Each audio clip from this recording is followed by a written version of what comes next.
Everyone, घटना चक्र हिंदी में आप सभी को स्वागत करती हूँ। निम्नांकित में कौन अष्टछाप का कवि नहीं है? तो स्वामी हरिदास जो है वो अष्टछाप के कवि नहीं हैं। स्वामी हरिदास अष्टछाप कवि नहीं हैं। इन्हीं के नाम से हरिदासी संप्रदाय का नामकरण हुआ है। सखी भाव प्रधान संप्रदाय होने के कारण इस संप्रदाय को सखी संप्रदाय को भी कहा जाता है। प्रभु दयाल मित्तल के अनुसार इनका समय 16वीं से 17वीं सदी है और स्वामी हरिदास संगीत कला के ममज्ञ थे, किंतु ये एकमात्र भगवान को रिझाने के लिए गाते थे और अकबरी दरबार के विख्यात गायक तानसेन इन्हीं के शिष्य थे और रस सिद्ध जो थे वो भक्त कवि हरिदास जी ने ध्रुपद शैली में श्रृंगार भक्ति के गए पदों की रचना की है। इनमें से 108 पद जो है वो केली माल के नाम से प्रसिद्ध है। 108 पद जो है वो केली माल के नाम से प्रसिद्ध है। हरिदास संप्रदाय को अन्य नाम से भी पुकारा जाता है। यह नाम है ये सखी संप्रदाय। हरिदास संप्रदाय का जो दूसरा नाम है वो है सखी संप्रदाय। जुगलमाल चरित्र नामक ग्रंथ के लेखक जो है वो कृष्णदास है। जुगलमान चरित्र नामक ग्रंथ के लेखक जो है वो कृष्णदास है। सूरदास और नंददास के पश्चात कृष्णदास अष्टछाप कवियों में तीसरे स्थान पर आते हैं और वल्लभाचार्य ने इन्हें पुष्टि मार्ग में दीक्षित किया। इनके द्वारा रचित 3 रचनाएं हैं भंवर गीत, प्रेम तत्व तथा जुगलमाल चरित्र। और जुगलमाल चरित्र में राधा कृष्ण का प्रेम वर्णित है और श्रृंगारिकता के कारण यह अधिक प्रसिद्ध हुआ। भंवर गीत प्रसंग का मूल स्रोत जो है वो श्रीमद् भागवत का 10वां स्कंद है। भंवर गीत प्रसंग का मूल स्रोत जो है वो श्रीमद् भागवत का 10वां स्कंद है। Next questions. भंवर गीत प्रसंग सूरसागर का एक भाग है जिसका मूल स्रोत श्रीमद् भागवत के 10वां स्कंद का जो है वो 46 व 47वां अध्याय है। अन्य महत्वपूर्ण तथ्य जो हैं, सूरदास का जन्म जो है वो 1478 ईस्वी तथा मृत्यु जो है वो 1583 ईस्वी में हुई। ये वल्लभाचार्य के शिष्य थे और सूर काव्य का मुख्य विषय कृष्ण भक्ति है। सूर के भाव जो है वो चित्रण में वात्सल्य को श्रेष्ठ माना गया है। सूर की भक्ति पद्धति जो है वो पुष्टि मार्गीय भक्ति है। भागवत में गोपियाँ उद्धव से मिलने पर कृष्ण की स्वार्थ मैत्री पर थोड़ा आक्षेप करती है और शीघ्र ही भंवर का प्रवेश हो जाता है। भंवर गीत में कुशल प्रश्न के पश्चात निर्गुण और सगुण पर विवाद प्रारंभ हो जाता है जो 22 छंद तक चलता है। खेट कोतुकम किसकी रचना है? खेट कोतुकम जो है वो किसकी रचना है? तो ये रहीम की रचना है। खेट कोटुकम के रचनाकार रहीम है। इनकी अन्य कृतियां हैं रहीम दोहावली, रहीम सतसई, बरवे नायक भेद और रंग नगर शोभा, मदनाष्टक और रास पंचाध्याय और श्रृंगार सोरठ। बैरवे नायका जो भेद है वो इसके रचनाकार जो है वो रहीम है। रहीम कृत मदनाष्टक की भाषा खड़ी बोली है। मदनाष्टक जो है इसकी भाषा जो है वो ब्रज भाषा है। रहीम कृत मदनाष्टक की भाषा खड़ी बोली है और रहीम का ब्रज भाषा और अवधि पर समान अधिकार था। रहीम का पूरा नाम अब्दुल रहीम खान खाना था। इनकी गणना कृष्ण भक्ति कवियों में की जा सकती है। अब रीतिकाल के बारे में हम अब रिवीजन करेंगे। रीतिकालीन कवि कौन से हैं? तो बिहारी जो है और मतीराम और घनानंद और भूषण जो है वो रीतिकालीन कवि है। बिहारी और मतीराम और घनानंद, भूषण और रसनिधि, बोधा, आलम, ठाकुर इत्यादि जो है ये रीतिकालीन कवि है। जन्म काल के अनुसार क्रम निर्धारण कीजिए। तो इसमें जन्म के अनुसार जो है ये इसका आंसर हो जाएगा बी। रहीम, घनानंद, रसलीन और ठाकुर, ये क्रम के अनुसार है, जन्म काल के अनुसार। रहीम का पूरा नाम अब्दुल रहीम खान खाना था।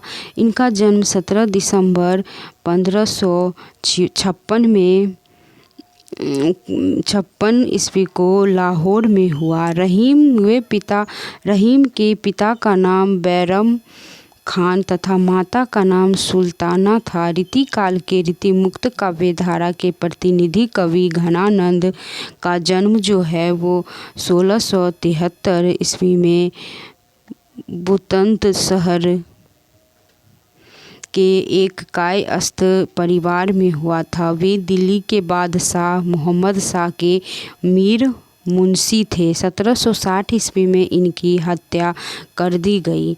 रसलीन का पूरा नाम सैयद गुलाब नबी था। ये रसलीन उपनाम से कविता लिखते थे। इनके पिता का नाम सैयद मोहम्मद बाकर था।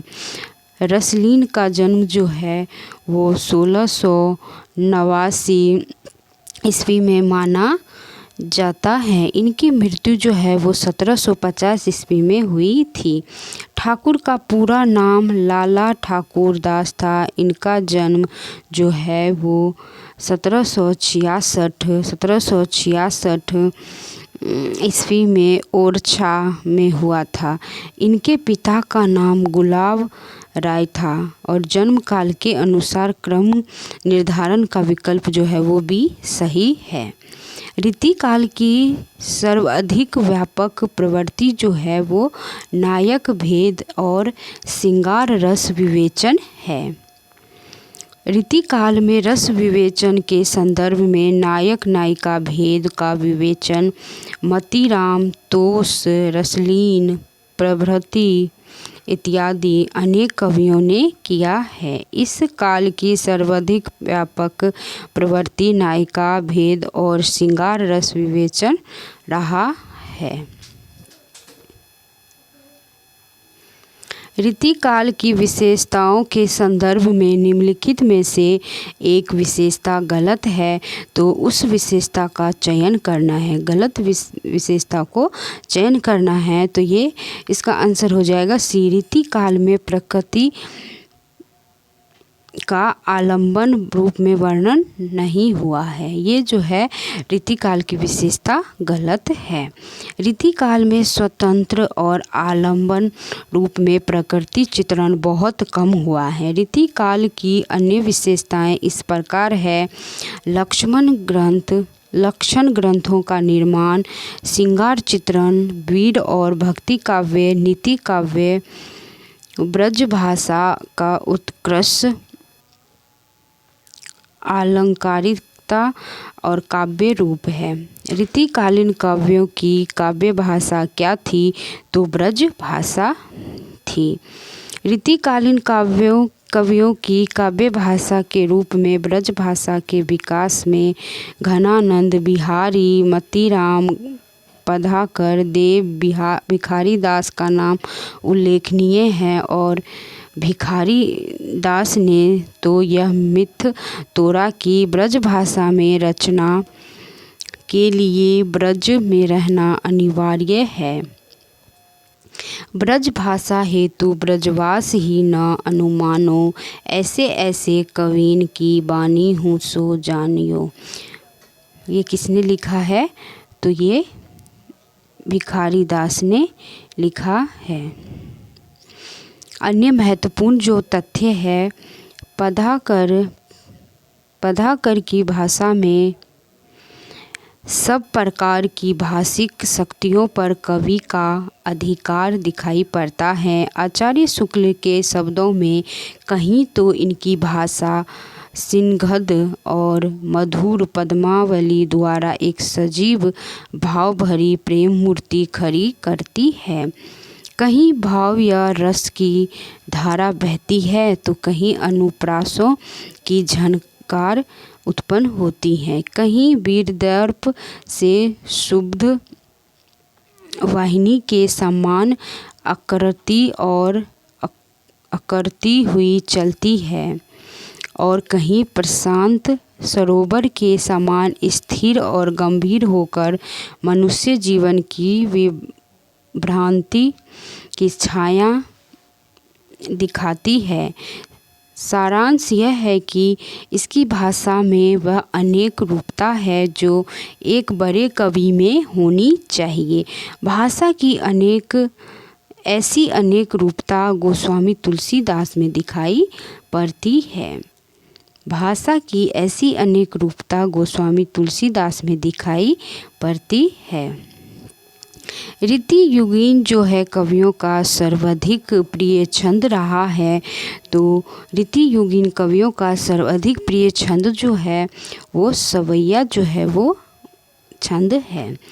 रीति युगीन कवियों ने परंपरागत छंदों का प्रयोग बहुलता से किया है, जिनमें कवित्त, सवैया, दोहा इत्यादि था, किंतु सर्वाधिक रूप से इस युग के कवियों का सर्वाधिक प्रिय छंद सवैया रहा और जिसका प्रयोग उन्होंने श्रृंगार रस से किया है। आचार्य रामचंद्र शुक्ल ने रीति काल का प्रवर्तक आचार्य किसे माना है? तो चिंतामणि को माना है। आचार्य रामचंद्र शुक्ल ने चिंतामणि को रीति काव्य परंपरा का प्रवर्तक माना है। चिंतामणि के उपरांत रीति काव्य परंपरा अविच्छिन्न रूप से चली। अन्य महत्वपूर्ण तथ्य जो है वो डॉक्टर भगीरथी मिश्र ने रीति काल के प्रवर्तक आचार्य केशवदास को माना है। आचार्य विश्वनाथ प्रसाद मिश्र ने हिंदी रीति काल का प्रवर्तक केशवदास को माना है। चिंतामणि ने रीति को काव्य का स्वभाव कहा है। चिंतामणि ने रीति काल को काव्य का स्वभाव कहा है। देव ने रीति काल को काव्य का द्वार कहा है। हिंदी रीति ग्रंथों की परंपरा चिंतामणि त्रिपाठी से चली, अतः रीति काल का आरंभ उन्हीं से मानना चाहिए। यह कथन किसका है? तो यह कथन जो है वो रामचंद्र शुक्ल का है।